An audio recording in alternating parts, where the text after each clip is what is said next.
जो महाराष्ट्र के पूर्व मुख्यमंत्री रह चुके हैं देवेंद्र फडणवीस जी का एक ऐसा बयान आ चुका है जिससे कि उद्धव सरकार की कुर्सी पूरी तरीके से हिलने वाली है।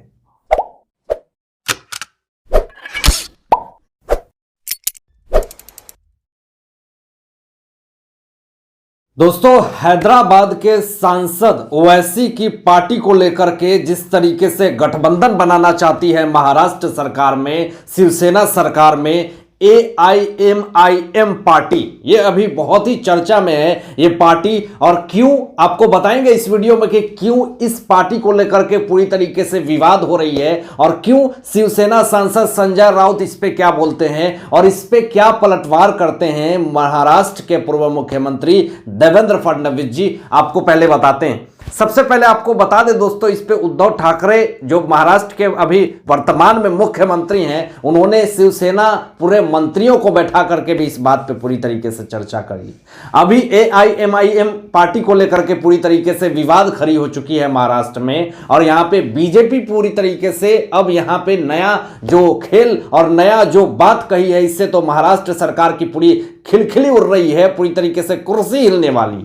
आपको बता दें यहाँ पे कि AIMIM पार्टी हैदराबाद के सांसद ओवैसी की है और ये कहीं ना कहीं गठबंधन चाहती है महाराष्ट्र में, शिवसेना में, महाविकास आघाड़ी सरकार में, और इस पे पूरी तरीके से तूल पकड़ रही है। तो यहां पे जब आरोप लगाया गया देवेंद्र फडणवीस जी की तरफ से कि ये AIMIM पार्टी जिस तरीके से शिवसेना में शामिल होना चाहती है, ये तो बहुत ही बड़ा गैंगबाजी का पूरा खेल चल रहा है महाराष्ट्र में। अब यहां पे बता दें कि शिवसेना सांसद संजय राउत ने साफ तौर पे ये कह दिया कि ऐसा तो पॉसिबल ही नहीं है, ऐसा तो हो ही नहीं सकता है। लेकिन यहां पे पूरी तरीके से इस बात को, इस कथन को पलटवार करते हुए देवेंद्र फडणवीस जी ने साफ तौर पे ये कह दिया कि आप कितना भी पार्टी लिया हो, कितने भी गठबंधन की सरकार कहीं से भी उठा के लिया हो, लोग प्रधानमंत्री मोदी जी के काम को जानते हैं, उनके पूरे कार्य को देख करके ही हमें सपोर्ट करते हैं। और देवेंद्र फडणवीस जी ने आगे यह भी कहा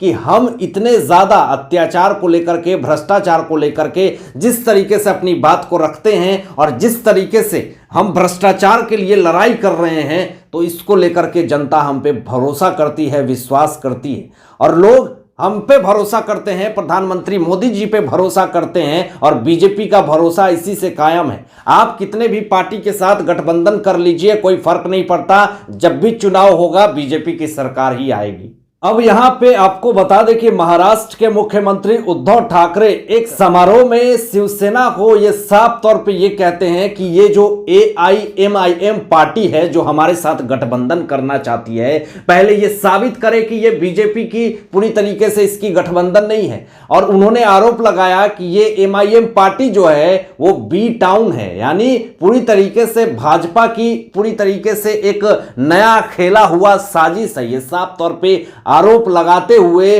पूरे महाराष्ट्र की सरकार ने बीजेपी को निशाना साधा है। लेकिन ऐसी कोई भी मंशा नहीं है यहां पे बीजेपी की और पूरी तरीके से बीजेपी अपना काम कर रही है, अपने हिसाब से कर रही है, अकेले कर रही है। उनको कोई डराने की भी कोशिश करे, धमकाने की भी कोशिश करे, उनकी नेताओं को जिस तरीके से जेल में डालने की कोशिश कर रही है, लेकिन यहां पे बीजेपी अपना काम बहुत ही शुद्ध तरीके से, ईमानदारी तरीके से कर रही है। और कितने सारे साजिश उनके खिलाफ चलाई जा रही है, कितने सारे प्रोपेगेंडाएं चलाए जा रहे हैं, लेकिन उनको कोई फर्क नहीं पड़ता क्योंकि वो अपना काम कर रहे हैं और वो भी ईमानदारी से कर रहे हैं। लेकिन देख लीजिए कि पूरा देश और दुनिया बीजेपी को सपोर्ट कर रही है और किस तरीके से शिवसेना महाविकास आघाड़ी सरकार की पूरे देश में किरकिरी मची हुई है। तो ऐसी स्थिति में जो हाई पारा गर्म होना जायज है संजय राउत शिवसेना सांसद का।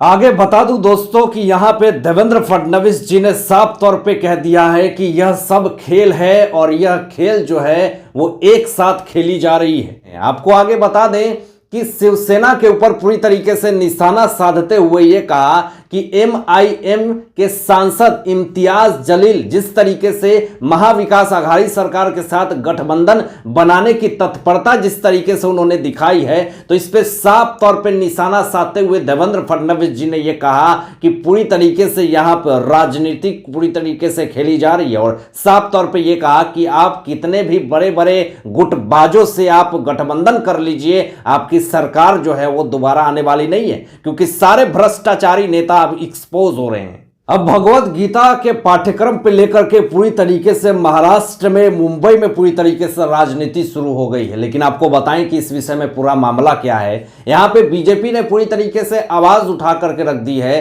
कि अब जिस तरीके से गुजरात में भगवत गीता की पाठ्यक्रम में पूरी तरीके से सिलेबस में 6 क्लास से लेकर 12 तक पूरी तरीके से विषय में ये कोर्स में पूरी तरीके से मौजूद है, और कर्नाटका में भी पूरी तरीके से ये कोर्स में मौजूद है, वहां पे भी पूरी तरीके से राजनीतिक हुई थी। तो गुजरात में जिस तरीके से गुजरात सरकार ने अप्रूवल दे दिया कि अब बच्चों को भगवत गीता की भी पूरी तरीके से पढ़ाई जानी चाहिए, ये हमारे भारतीय संस्कृति के लिए बहुत ही ज़्यादा ज़रूरत है, क्योंकि ये भारत देश के बच्चे जो हैं वो कहीं ना कहीं हमारे इतिहास से पूरी तरीके से दूर होते जा रहे हैं। अब आपको बता दें कि दोस्तों कि महाराष्ट्र में किस तरीके से, मुंबई में किस तरीके से युद्ध अपने पद से भ्रष्ट हो रहे हैं, किस तरीके से उनको इतिहास से दूर किया जा रहा है। और यहाँ पे बीजेपी ने पूरी तरीके से एक बहुत बड़ा ऐलान कर दिया है और ये डिमांड करी है, और इस पे पूरी तरीके से राजनीति प्रेशर हो रहा है। लेकिन फिर भी उन्होंने पूरी तरीके से महाराष्ट्र सरकार से यह डिमांड करी है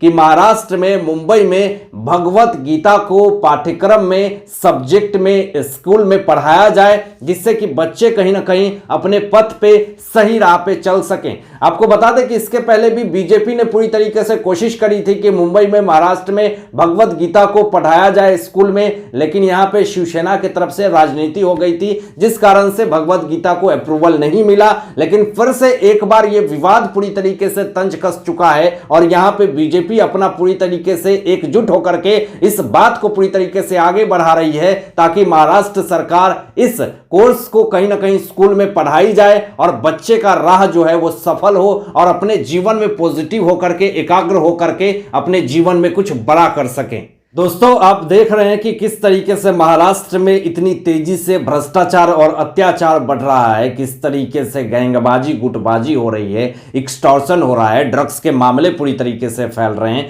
अगर यहाँ पे बीजेपी ने ये मांग कर ही ली तो इस पे राजनीति क्यों होनी चाहिए? अगर भगवत गीता, अगर बीजेपी चाहती है कि स्कूल में पूरी तरीके से पढ़ाई जानी चाहिए, तो इसमें भी क्या राजनीति होनी चाहिए? अगर हमारे संस्कृति को, अगर हमारे देवी देवताओं को, उसके इतिहास को अगर बच्चे को स्कूल में पढ़ाने के लिए बीजेपी मांग रही है, तो क्या इस पे यहाँ राजनीति करके उसको खत्म करनी चाहिए? ये बहुत ही सोचनीय बात है और बहुत ही तुच्छ बात है। ऐसी स्थिति में तो पूरी तरीके से सपोर्ट करना चाहिए बीजेपी को। दोस्तों, एनसीबी की बहुत बड़ी जीत हुई है, नारकोटिक्स कंट्रोल ब्यूरो की। उन्होंने 5 लोगों को गिरफ्तार किया है ड्रग्स के मामले में। आपको बता दें कि यहाँ पे एनसीबी ने फार्मा कंपनी के एमडी समेत 5 को गिरफ्तार किया है, और पाकिस्तान को कर रहे थे ट्रामाडोल की सप्लाई। अब एनसीबी के इस काम से पूरे देश और दुनिया में हड़कंप मच चुकी है। जिस तरीके से ये गिरफ्तारी हुई है, ये कहा जा रहा है कि ये बहुत बड़ा आरोपी था। और हालांकि आप क्या सोचते हैं इन सारे मुद्दों पे, अपनी विचार जरूर व्यक्त कीजिएगा, और ऐसे ही लेटेस्ट अपडेट पाने के लिए इस चैनल को सब्सक्राइब करके बेल आइकन प्रेस कर दीजिएगा और अपना ध्यान रखिएगा। सत्यमेव जयते। जय हिंद।